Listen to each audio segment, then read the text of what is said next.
and welcome. Well, I don't know about you, but I've always viewed and felt that our homes are the one place on the planet that is our personal haven, our sanctuary, and our safe place. I've always seen the four walls and the roof that protects us as more than shelter. I see them as a fortress and protection from whatever is going on the outside world, which, as we know at the moment, there is so much, and there always is. So, as parents and carers, it's our responsibility to ensure that the environment within our four walls is as safe as possible for our children to live in. This is considerably much more relevant and of paramount importance as we need to stay home to stay safe during ongoing COVID lockdowns. As a question though, did you know that the most common location where children's injuries occur is actually at home? So the question is, how can we ensure that we keep our children safe? Well, our special guest today, Jason Chambers, General Manager of Kidsafe Victoria, is here to explain how, whom we are, of course, honoured to be in partnership with. Thank you for joining us today, Jason. How are you? I'm very good, thank you. Thank you for having us on to have a chat about these really important topics. Yeah, I totally agree with you there. Now, you've been with KidSafe since 2009. I've done a little bit of research this morning, where you started as an intern and you have diligently worked your way up the ranks to the general manager. So over the last 12 years, you've no doubt have seen and experienced numerous situations pertaining to childhood safety at home. Just initially, I'd love to pick your brain because 12 years is a long time. And, generally a lot has changed in the world as well in the last 12 years. So I'd love for you just to share with us just some of your experiences and observations during your time with KidSafe so far. I'm all ears. I think you're definitely right. A lot has changed in 12 years, and it doesn't feel like 12 years. It has gone very quickly, but a lot has changed. And I think that's one of the really important things with childhood injury. We do see some similar causes and some similar hazards that are there, things such as drowning hazards, in vehicles and vehicle crashes, and keeping children safe. But I think we've also seen over time a lot of improvements, a lot of new guidelines and things to help keep children safe. But we've also seen a lot of new emerging hazards as well. So when we have a look at things around the home, such as button batteries, 12, 15 years ago weren't as big of an issue as what they are now. We're seeing a Yeah. lot more products and a lot more injuries with those. So I think what we've seen over those years is really does highlight that importance of continually getting these messages out and having those practical bits and pieces to help parents and carers identify what could pose a risk and keep their kids safe as well. Yeah, completely. So, in your view, after saying all of that and with all your experience, and this is no doubt your life's work, spending so many years in such an incredible organization, why do you think childhood accident prevention is so important for parents to be aware of in their home then? I think we have seen some really great reductions in injuries and injury deaths over time, but we still do see that it's the leading cause. Unintentional injuries are the leading cause of death for kids aged 1 to 14 years in Australia. So while we Mm, have seen some really big reductions over time, I think there's still so much more to be done as well, and so much more work to help keep children safe. And we do see so many new babies every single year. I know here in Victoria alone, we see about 80,000 births every year, and about 35,000 of those are to first-time parents as well. So there is that continual new audience, not just parents and carers, but grandparents, aunts and uncles who will be looking after the kids as well to help make sure they're aware of all these things and what they can, some of those really practical things they can do in their own homes and communities as well. yeah. And as you just said, prevention in its own way is always better than a cure. So the more that the families know, the better. And that being said, the more that we know about, I guess, the types of families that are more commonly experiencing these circumstances and issues, I guess the better that we can extend out our help to help prevent any issues and injuries from happening.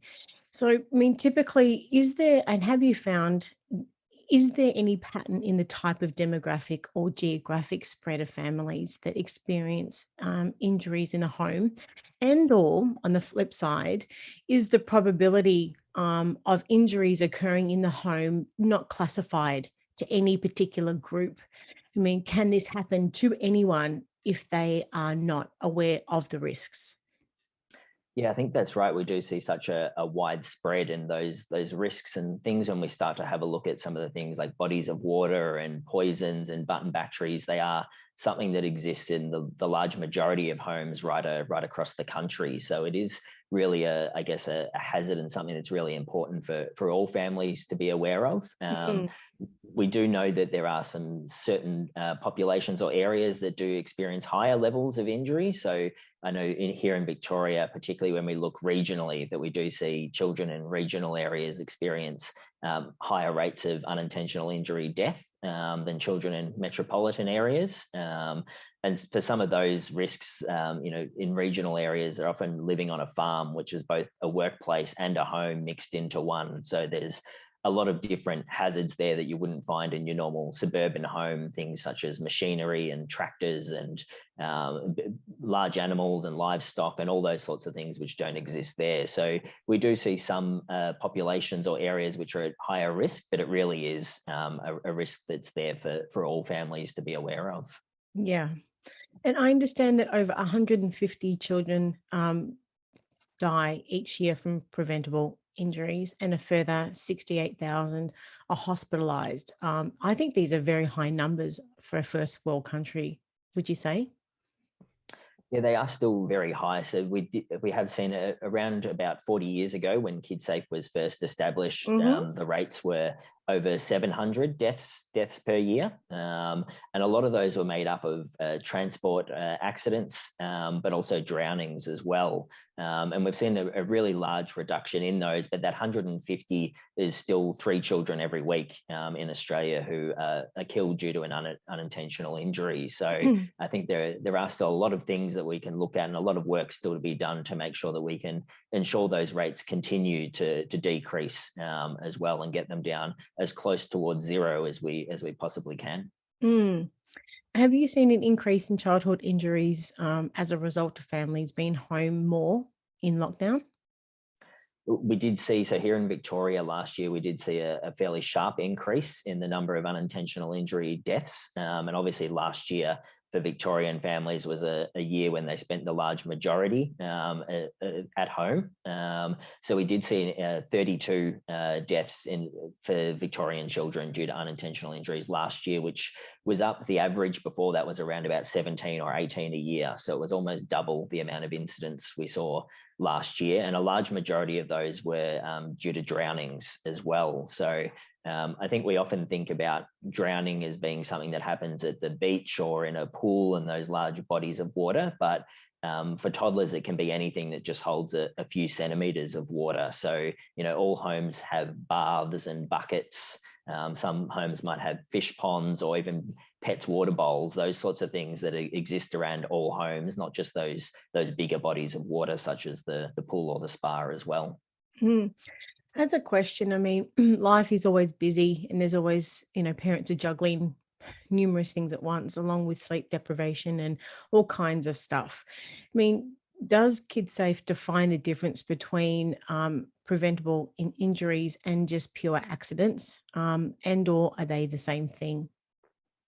I think we often talk in terms of we don't use the word accident that much, but usually preventable or unintentional injury. But I think it's a really good point that you made, particularly over the past year with families who are then trying to work from home and do their jobs from home. A lot of families are trying to homeschool older children as well, and then look after younger children. It's made it something that's already quite a hectic and full-on job to do to look after the kids has become a lot more difficult trying to juggle all of those things at once as well. So I think that's something else that we're, have been putting messages out there, is some of those small and practical tips, things like setting up a safe play area, both inside and outside, that, when parents inevitably have to take that work call, do something like go to the bathroom, which everyone needs to do, to make sure there's that safe place and that children are kept away from hazards, to reduce that risk of injury during those times. Yeah. Now, I just wanted to acknowledge, of course, we published your article and the title is Winter Safety Heading into Spring at Home. Now, for someone who hasn't read the article yet, can you please tell us what it's about? And of course, what inspired Kidsafe to write it? Yeah, I think we know that obviously we've just spoken about people spending more time at home, but across winter is often a time when we spend even more time indoors as well, when it's cold and wet and a bit miserable outside, and we're looking for things to do inside. So it was something, I guess, as we sort of moved from winter into spring, that we were really looking at what are some of those common hazards to be aware of in and around the home, some common injuries that we do see around these seasons as well, and then providing some of those really practical tips, so things that parents and carers can go away and have a look at today in their homes, and some really simple things they can look at doing to help reduce that risk for their children as well. All right. Well, I've got lots of questions for you, but before we get stuck into them, I just wanted to ask you if you could tell us a little bit about KidSafe and what your not-for-profit organization does in the community. Yeah, so we are a national not-for-profit organisation, and we're dedicated to preventing those unintentional injuries and deaths. And so when we talk about unintentional injuries, we're not referring to the bumps and the bruises and the grazes, all those more minor things, which are a really natural part of growing up. All kids will experience those. We're focused on those really serious and the higher end injuries that see children treated in hospital or having to be admitted to hospital, and also unfortunately deaths as well. So we work across a wide range of topics, but our key focus areas are home safety, road safety, water safety, product safety, and safe play as well. So we run a number of community programs, awareness campaigns. We provide services such as playground inspections and car seat fittings and inspections as well, and some really useful resources such as checklists and guides to help parents and carers reduce the risk of injury for their children.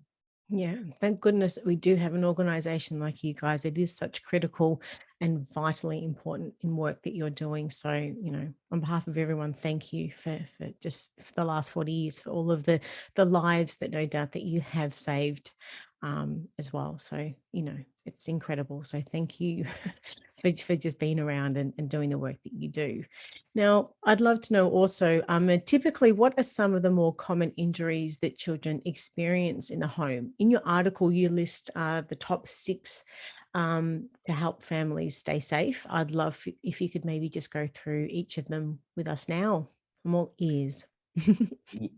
Yeah, definitely. I think at this time, when we are in the cooler months, one of the biggest injuries that we do see is burns and scalds within the home as well. And for children in particular, it's things such as hot drinks and hot food, which cause a lot of burns and scalds. And, we think about during those winter months, we're often eating soups and having tea and coffee and all those things to help keep us warm.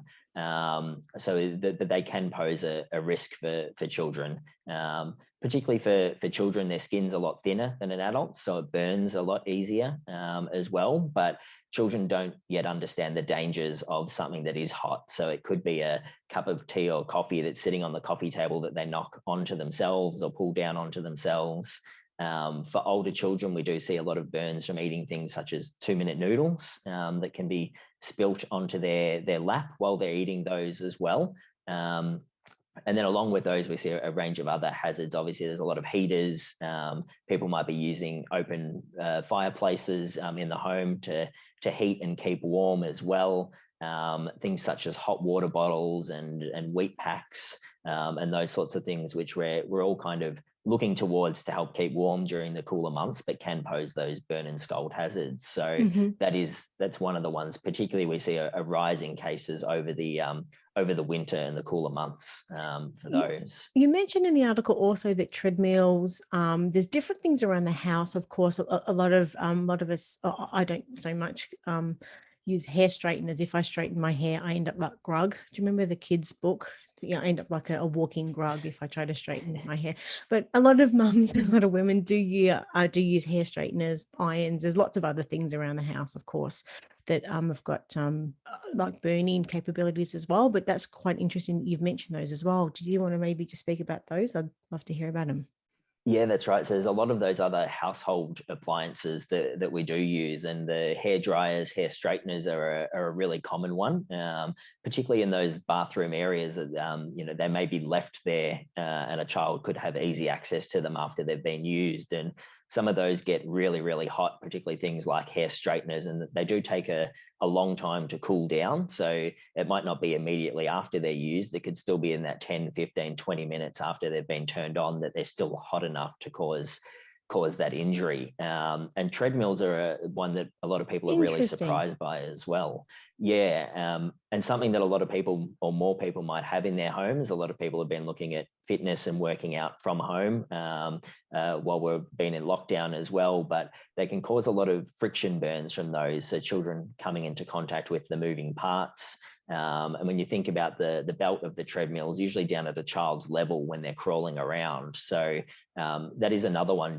I think we often think about burns as something that's hot or a flame, but it is those type of friction burns which can Yeah, occur as well. very interesting.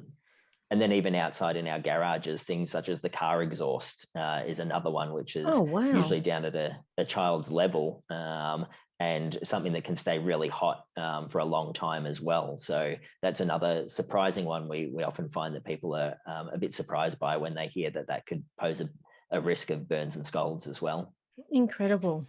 I never would have thought about that, but that makes total sense because, of course, as you said, it's on their eye level. You know, so if a burn does occur, then like generally, what should we do then? Of course, The really important thing is to place it under cool running water, and for 20 minutes. So the 20 it's a long minutes again time. is it's a long time, and something that again people are often surprised by, but that 20 minutes is really important because it helps to stop the burning in all of our layers of our skin. So having the cool running water over for that time really does have a really big impact on the resulting injury that comes from the burn. So it's really important that it is just that cool running water and nothing else. No, in the past there've been remedies such as butter or oils or creams, even things such as toothpaste, flour, Wow. ice is something that people think as well. It's cold to put on the burn, but all of those can actually make the burn worse. Good. Yeah, so it's really important that it's just that cool. It doesn't have to be. It's not freezing cold. Just that cool running water over the burn site for 20 minutes is that really, really important one to help with the injury. I had no idea that those things can actually make the burn worse. That's incredible.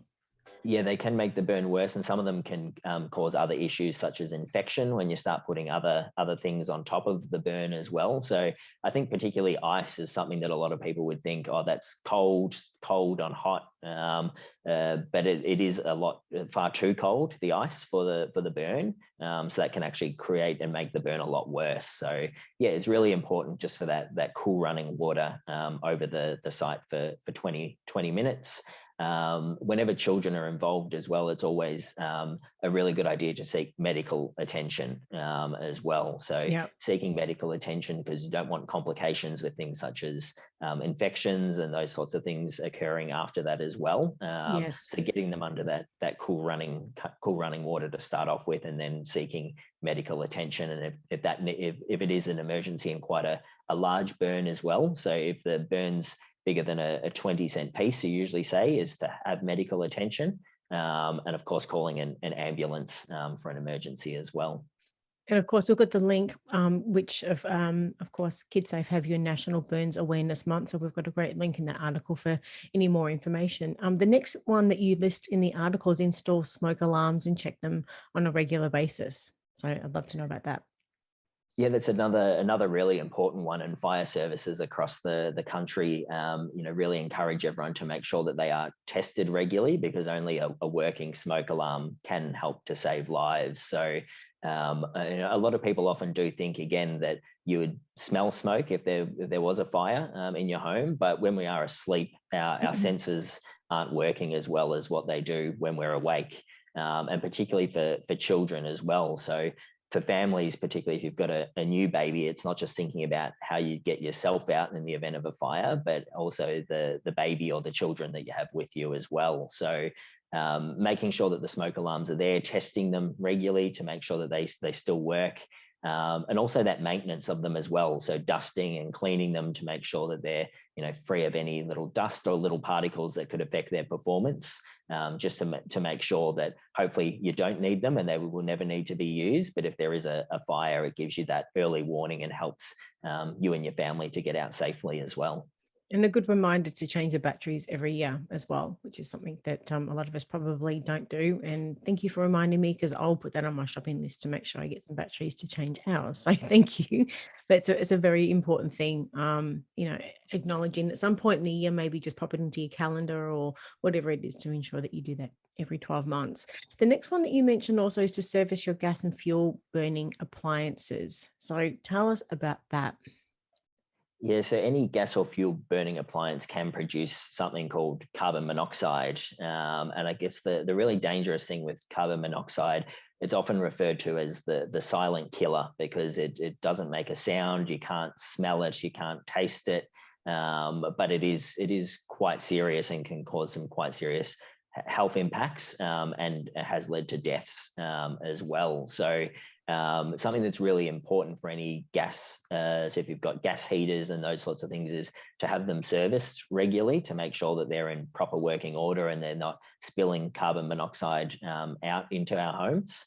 And it's similar, I guess another tip is for any of those outdoor fuel burning appliances. So it might have outdoor patio heaters, some of the charcoal grills and those sorts of things. They should always only be used outside and never bought inside. So whether that's inside our home or inside a tent or a caravan if we're out camping with the family, because those also do produce carbon monoxide, and should only ever be used outside. So it is a really important one to have a look at, to make sure that those appliances are being serviced, but how we're using some of those outdoor appliances as well.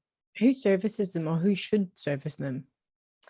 So for any of those, it's a qualified gas fitter or a plumber who can do that. So it's really important to make sure that it is someone that has that qualification, who can come out and service those as well. So it's recommended to have them serviced every 1 to 2 years, just to make sure that they are running efficiently and not posing a danger. And we just spoke about smoke alarms. You can actually get a carbon monoxide alarm as well, for your homes as well, which, similar to the smoke alarm, which goes off when it detects smoke, the carbon monoxide alarm will go off when it detects carbon monoxide as well. So that's a really good one for families to think about having in their homes too. And the next one you mentioned, ensure that your television and furniture, I know chest of drawers are a big one for this one, and not topple hazards. I've seen, and many of us have seen the stuff on social media on our feeds where children climb up onto a chest of drawers to see what's on top of the chest of drawers, but of course then the weight then ends up sort of falling back onto them. So I'd love to know about this, if you could tell us all about it. Yeah, so you're right. There's a lot of furniture in our homes which can pose that topple hazard, and they might not look unstable when we start off by looking at them, but it is, those things, such as children see the world very differently to us. So for them, those chest of drawers might be a big ladder to get to what's on top, whether it's a toy, a remote control, a book, something they're looking for, and under the weight of the child, those pieces of furniture can become unstable and tip over. And when they do tip over, we do see some quite severe injuries as a result of those, because a lot of this furniture is quite heavy. So it's a bit the same for televisions. And I think these days, you know, children are really, I guess, tuned into interacting with screens, and they touch screens and swipe on things from Absolutely. Yeah. iPads and phones and all those sorts of things. And again, our TVs are getting bigger and bigger these days. But when we think about how slimline they are now compared to those big heavy boxes that we used to have, they can tip quite easily if pulled or knocked by a child as well. So one of the really simple things to have a look at doing with these is to secure the TV to the cabinet or to the wall. And that just helps to ensure that if a child does knock it, or an adult knocks it, or a child grabs onto it, that it won't tip fully over onto them. And the same for our furniture as well. So you'll find most furniture items these days, the bookshelves, chests of drawers, little stands, display stands, a lot of those will come with brackets to anchor to the wall or the floor. So that's a really important one to have a look and go through and do for all areas in the home as well, just to make sure that those items are secure and not posing a risk for children as well. Absolutely. Now, the next one is a big one: secure curtain and blind cords. Please tell us about this one. Yeah, so the loose curtain and blind cords are something that really, I think, attract kids, and they love to go and play with them. They love to see, you know, how the curtains or blinds open and close, how the cords work to make that happen. But those long looped cords can pose a strangulation risk for them. So we have seen a number of incidents across the country where children have become entangled in those. And in different areas of the house as well. So some are when cots have been placed near a window with a curtain or blind cord, a loose looped cord.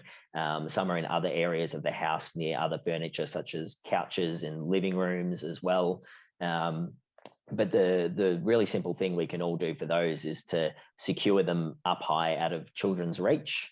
So there's a lot of different devices you can get to secure the cord up high, from hardware stores or curtain and blind retailers as well. Some of them are really simple devices which screw into the wall and the cord goes through that device. So it's not creating that loop. The kids can't get to it.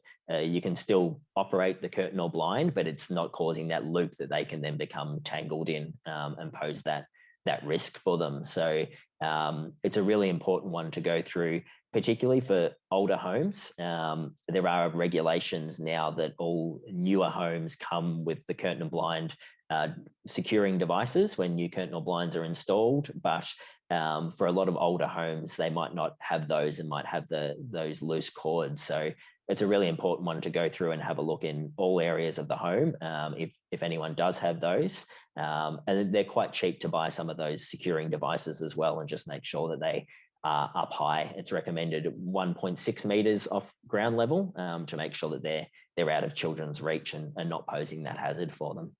Absolutely. I remember having this conversation during the first lockdown. We had some new blinds installed at home, and the guy that came in to install them, we had this long, lengthy conversation, because I remember it being a point of discussion at your 40th birthday celebrations for Kidsafe, which is a couple of years ago now. And it was just this incredible stories about families that have been affected with injury and death from this in particular. So it's so important that items, especially around cots and beds and high chairs, that those cords are kept well away from windows where children can reach the curtain or the blind cords. It's just so important. And it is just one of those simple, innocent things that, you know, a lot of parents may not think about, but it's just can't stress that enough. So thank you for highlighting that. And once again, the article's got some great links as well to some product safety and bits and pieces as well. And the last one you mentioned in the article, of course, is about to store poisons out of reach. Tell us all about this one. Yeah, so poisons are something we talk a lot about coming into this time of year. So as we move into spring, a lot of people do some spring cleaning at home as well. And, you know, with everyone being at home a little bit more, it might be people going through and sorting out those cupboards under the sink, or those, you know, kitchen cupboards, and looking at what we've all got in there and cleaning out and organizing them. And it's just that really good reminder about having a look at what potential poisonous products we have in our homes and keeping those out of reach of kids. So it's things such as household cleaners, the dishwashing detergents and tablets, bleachers and oven cleaners, but also things such as medications as well can pose a poisoning risk. And something that everyone is using a lot more these days is hand sanitizer as well. So a lot of people are, carrying those around in handbags, but having those around at home as well, with a lot of focus on that during the lockdowns as well. So it's just those mindful of what we do have there. And where we can safely store those so they're out of reach of children as well. So under the sink is usually a common area for things such as the dishwashing detergents and oven cleaners and tablets. But that's usually one of the first cupboards that kids start going through. So I'm sure anyone out there with kids at home has had them go through the cupboards and pull everything out to see what's in there. And when we look at some of those products, they smell like, lemons and oranges and limes, and they look very deceiving. they're really bright colors. So kids are really attracted to them, but obviously they don't understand the dangers that they can pose. And to them, they might look like lollies, they might look like some cordial, or especially a fruit juice. The tablets you were talking about that either go into the washing machine or the dishwasher. Absolutely, they've got bright colors and all kinds of stuff going on, so they're going to associate that, as you said, with a lolly or something sweet, or of course. Yeah, that's right. And the first thing that toddlers usually do when they're exploring is explore by putting things in their mouths, as well. So it is that really good reminder about where we can storing those up high. So if we've got cupboards above the stove or above the sink where those can go, if it is things under the sink, looking at having a lock on those cupboards as well, so that children can't get into any of those products. And just being mindful that a lot of those household cleaners do come with child resistant caps, but they're I can't made to be open them hard. half the time. Well, some kids find a really easy way around it. And what we see sometimes is that they will put it in their mouth and bite down on the lid. So while they might not be able to do the squeeze and twist, if they put it in their mouth and bite down and twist, the bottle opens quite easily for them sometimes. So still making sure that those products, that the lid's put back on properly, but they're still in that locked cupboard, and preferably up high out of reach for them as well. So it's just that really good time of going through and doing that cleaning to have a think about where things are stored. Also having a look at if there's things that we don't need anymore. So whether that's paints and things that are outside in the shed, and contacting the local council for some safe disposal of those, and going through the medicine cabinet. And if there's any expired or unwanted medicines, there's actually a program which is run through some pharmacies where those can be safely returned and disposed of as well. So yeah, it's just that really good time to be thinking about that if we're all going through and doing that bit of spring cleaning through our homes. And definitely out in the shed or the cupboard, or in the garage, things, for example, like we may have rat sack out there, we may have snail killer and those types of things, and those little pellets or platelets, whatever, no, the pellets they're called, aren't they? Of course, can maybe sort of become quite enticing for a child to want to know what they are. And as you said, they explore by their mouth, so more likely to put them in their mouth to want to taste them. So, and of course, they are extremely poisonous. So now all of these tips have been extremely helpful, for many families to help sort of create a safer home. If you were to summarize your key messages for anyone watching and listening today, what would they be? I think the one really key message is for everyone to take some time to go through and have a look through our homes. We've got a few resources at Kidsafe, such as our Parents Guide to Kidsafe Homes and our Home Safety Checklist, which really take you through all areas inside and outside the home and get you thinking about some of the hazards that might exist. And they do often point out some things that we may not have considered before, like we spoke about before, things such as curtain and blind cords, which we might not have thought about as being a hazard before. So they take you through all areas of the home and then also provide some practical tips about what we can do to reduce the risk posed by some of those hazards as well. And it might sound like a really funny idea, but we do recommend that parents and carers get down at their child's level and have a look at their home from the child's view as well. So that might involve crawling around on the floor like your child does and having a look, but it just gives you that view of what they can see, what they can access from their level as well, which again, sometimes up at our adult level, we miss some of those things. We're not usually crawling around on the floor looking for those, but it really does just give that that child's view and helps you see what they can access, what could pose a hazard, and some of those really simple things that can be put in place to help keep them safe. Absolutely. And that's just the thing. These are just six of many that no doubt that the parents need to be aware of. So all the resources that you have on the Kidsafe website, no doubt, are just so critical for families just to be aware of. So once again, thank you as an organization just for existing and helping support so many families. We'll have all of those links in the show notes. And for everyone watching and listening, thank you for your time today, Jason. It's just been really insightful and very helpful. But take care, and I look forward to chatting with you again in the future. Until then, stay safe. Take care. Thank you. Bye.